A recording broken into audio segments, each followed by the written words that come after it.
जय श्री राम दोस्तों, मेरे अवधि लोकगीत चैनल में आप सबका स्वागत है। मैं और मेरी मम्मी एक हवन गीत सुनाने जा रहे हैं। अगर आप सबको अच्छा लगे तो लाइक शेयर सब्सक्राइब जरूर करें।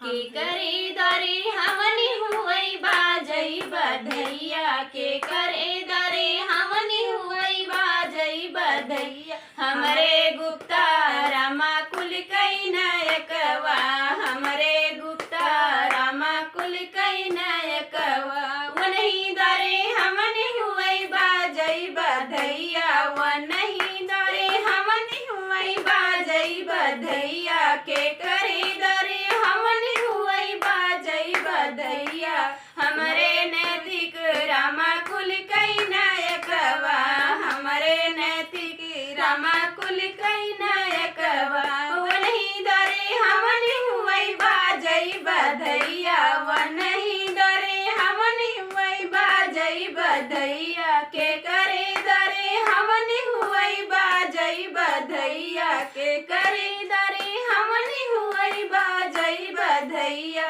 हमरे लल्ला रामा कुल कई नायकवा,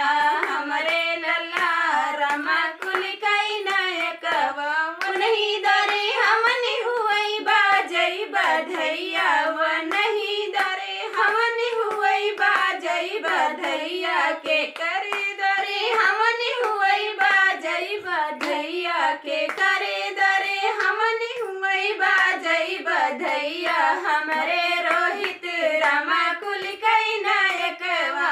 हमरे रोहित रामा कुल कई नायकवा, वनही दरे हमनी हुई बाजई बधैया, वनही दरे हमनी हुई बाजई बधैया, के करे दरे हमनी हुई बाजई बधैया। अगर आप सबको ये वीडियो अच्छी लगे तो लाइक शेयर सब्सक्राइब जरूर करना ना भूलें।